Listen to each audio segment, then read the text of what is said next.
به نام خداوند بخشنده و مهربان. السلام علیکم و رحمت الله و برکاته.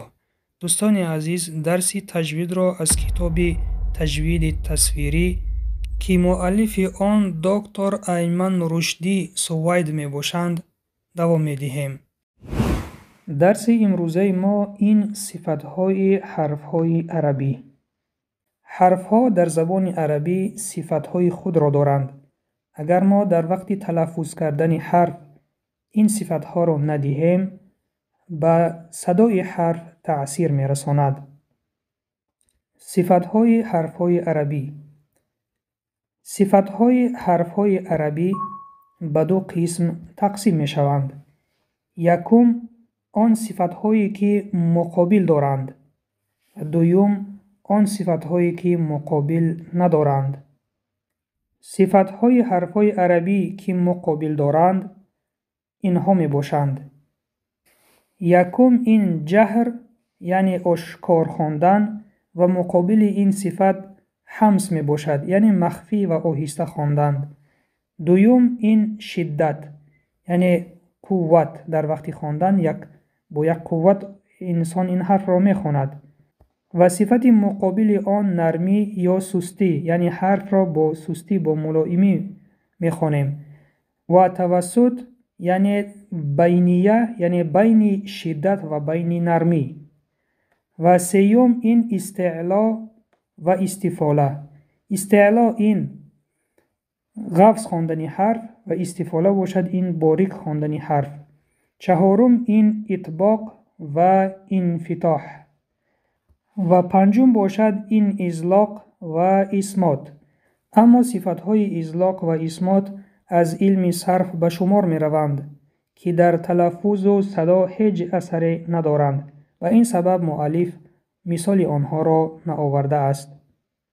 اکنون بیاید این صفتها را دیده می براییم. یکم همس و جهر یعنی آهسته خواندن و آشکار خواندن.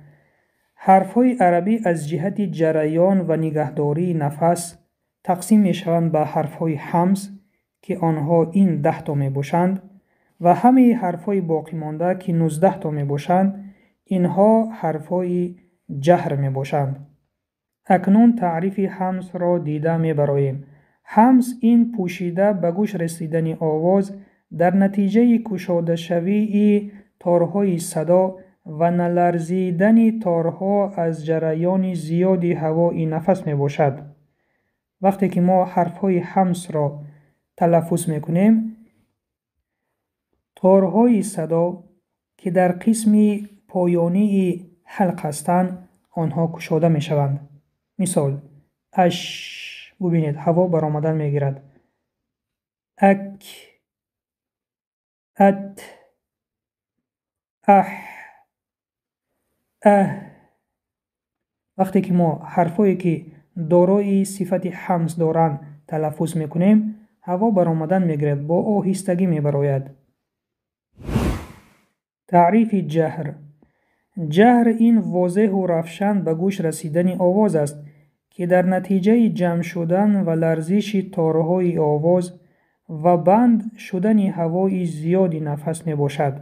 یعنی در وقت تلفظ حرفهای جهر تارهای آواز چنین محکم می شوند. ببینید مثال ال، اج، اد، اط. وضع تارهای آوازی در حالت همس و جهر. دوستان عزیز ببینید در رسم یکم تارهای آوازی در حالت همس در تلفظ حرف سین اس این چنین کشاده هستند. به این سبب هوا آواز به آهسته برآمدن میگیرد اس. و در اینجا باشد تارهای آوازی در حالت جهر همس نه، در اینجا مؤلف خطا کرده است، در حالت جهر در تلفظ حرف ز. حرف زی ببینید از تارها محکم می شوند، آواز کنده می شود. و می گذاریم به صفت دوم این شدت و رخاوت و بینیه. حرفهای عربی از جهت گذشتن آواز در مخرج جدا می شوند به شدید که این حرف ها می باشند اجد قط بکت. و حرف های بینیه یعنی بین شدت و بین رخوه این لین عمر، این حرف ها می باشند لین عمر. و همه حرف های باقی مانده اینها از جمله حرف های رخوت می باشند. می گذاریم به تعریف شدت. شدت این بستن جریان صدا هنگام تلفظ حرف شدید در نتیجه بستن مخرج به وقوع می پیوندد. مثلا در وقت تلفظ حرف جیم، وقتی که ما اج می گویم ببینید با یک شدت می براید حرف جین. اج، ج، جی، جو با یک شدت می براید. و در نوبت خود حرف های شدیده به دو قسم تقسیم می شوند. اینها حرف های مجهوره و حرف های محموسه. یعنی این حرف های مجهوره شدتشان زیادتر است. مثال اق، اط، اب، اج، اد و همزه که با ساکن است ا. و حرف های محموسه باشند اینها شدتشان کمتر است و صفت همس را دارند. اک، ات. رها کردن نفس بعد بند کردن آواز در حرف شدیده محموسه. فایده: شدت و همس در حرف های کف و حرف ت دو صفت با ترتیب است. پس این دو حرف در اول تلفظشان شدید بوده و در آخر تلفظشان همس می شوند. رسم را ببینید. اک یعنی تا اینجا را شده هست، بعد از اینجا همس می شود. اک ببینید تا اینجا را شده هست، وقتی برآمدن الکه همس می شود. اک. و حرف ت نیز ات. جریان نفس بعد بند شدن آواز در مخرج هنگام تلفظ حرف شدیده محموس شده در این حالت در تلفظ حرف کف و حرف ت رخ می دهد. یعنی اول هوا بند می شود اک، بعد از آن گشوده می شود ات. رخاوه. اکنون تعریف رخاوه را می بینیم. رخاوه این جریان پوره صدا حرف رخو هنگام گذشتنش از مخرج می باشد. مثلا در اینجا حرف شین را آورده است. اش. ببینید حرف شین یعنی که صدا بند نمی شود، صدا به ملائمی می براید اش. و بینیه باشد این جریان جزئی صدا بوده در مخرج حرف بینیه به سبب کامل بسته نشدن آن می باشد. یعنی بینیه این حرفایی که بین شدت و بین رخاوت هستند که 5 حرف را دارا بود. حرفای لین عمر، لام، نون، عین، میم و را. مثال ببینید ال نه شده است نه رخاوت است، بین آنهاست. ام، ان، ا، ار که این حرف ها نه به شدت می برایند و نه به ملائمی، ولیکن در بین آنها هستند، در بین شدت و رخاوت. حاضر در پایان در رسم دیده می برایم هر یکی آنها را. یکم این بینیه در حرف لام. ببینید وقتی که ما ال می گوییم هوا چنین می براید ال، به طرف راست و به طرف چپ زبان به بیرون می براید ال. و بینیه در حرف را، وقتی که ما حرف را تلفظ می کنیم ار، هوا چنین می براید ار. بینیه در حرفهای نون و میم. جریان جزئی صدا هنگام تلفظ حرف نون و میم به سبب کشاده شوی قسمت دماغ یعنی غنه آنها و پوشیده شوی قسمت دیگری دهان می باشد. ببینید دوستان، طرز تلفظش چنین است. وقتی که ما ان میگوییم قسم هوا از بینی خارج می شود از دماغ و قسم هوا آمده تا پیش دندان ها می رسد. ان. و حرف میم باشد نیز چنین است. قسم هوا از دماغ می براید و قسم هوا آمده تا پیش دندان ها می رسد، چون لب ها در وقت گفتن محکم می شوند.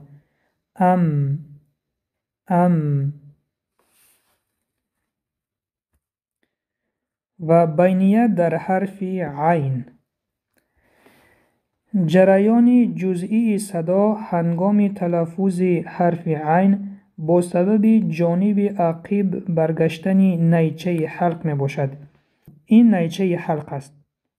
این نیچه حلق وقتی که ما تلفظ می کنیم حرف عین را به قفا می رود. عی عو می گذاریم به صفت بعدی این استعلا و استفاله. استعلا یعنی حرفایی که غفظ خوانده می شوند و استفاله آن حرفایی که باریک خوانده می شوند. حرفهای عربی از جهت جریان آواز به دو قسم تقسیم می شوند. یکم استعلا. هنگام تلفظ این حرف ها آواز به جانب کام بالا می رود و حرف های استعلا اینها می باشند. 7 حرف: خص، ضغط، قیض، که اینها رو باید شما ازیاد کنید. و حرف های استفاله باشد هنگام تلفظ این حرف ها صدا به سوی کام بالا نمی رود و حرف های استفاله باقی مانده حرف های هجایی است. یعنی بجز این 7 حرف های باقی مانده حرف های استفاله می باشند که آنها باریک خوانده می شوند. و ما در پایان حاضر می بینیم طرز تلفظ این حرف ها را. حرف های استعلا و حرف های استفاله از جهت جریان آواز. ببینید دوستان، در اینجا حرف کف وقتی که ما می گوییم اک، که، کی، کو، صدا به سوی کام بالا نمی رود بلکه به پایان می رود. و وقتی که ما می گوییم قا، اق، قا، قی، قو، صدا به سوی کام بالا می رود. یعنی در وقت تلفظ حرفای استعلا یعنی حرفای غفظ صدا به کام بالا می رود و در وقت تلفظ حرفای استفاله حرفایی که باریک خوانده می شوند صدا به سوی کام بالا نمی رود بلکه به پایان می رود. تفخیم و ترقیق. تفخیم در لغت به معنای کلان کردن می آید و در اصطلاح این غفصی است که حرف را فرا گرفته به سبب محدود شدن حلق دهان با صدای آن پر شده آواز حرف به طرف کام بالا می براید که همین صفت مخصوصی حرفهای استعلا می باشد، یعنی حرفهایی که غفص خوانده می شوند. در اینجا مثال حرف قاف را آورده است. وقتی که ما حرف قاف را تلفظ می کنیم صدا به بالا به طرف کام برداشته می شود. ببینید قا، قی، قو. حرف قاف از جمله حرف های استعلا می باشد. و ترقیق باشد این همان حالت است که دهان به صدای حرف پر نمی شود و راه حلق محدود نمی شود و آواز حرف به قسمت اساسی کام بالا نمی رسد که این صفت شایسته حرفهای استفاله می باشد. در اینجا مثال حرف کف را آورده است. که ببینید دهان پر نمی شود و صدا به طرف کام بالا نمی براید بلکه به پایان می فراید. که، کی، کو.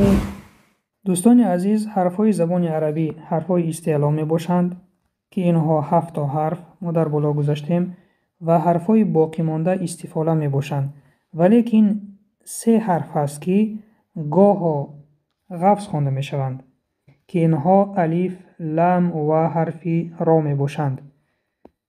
یکم الف از جهت تفخیم و ترقیق همیشه حرفی پیش از خود بوده را پیروی می کند. پس بعدی حرفای مفخم یعنی حرفایی که غفظ خوانده می شوند تفخیم خوانده می شود یعنی غفظ خوانده می شود. مانند این مثال ها ببینید: خالدین پیش از الف حرف خا است، حرف استعلا است و این سبب الف غفظ خوانده می شود. خالدین. والقائمین در اینجا الف نیز غفظ خوانده می شود چون پیش از او حرف قاف بود. وللضالین در اینجا نیز الف غفظ خوانده شد چون پیش از الف حرف استعلا بود.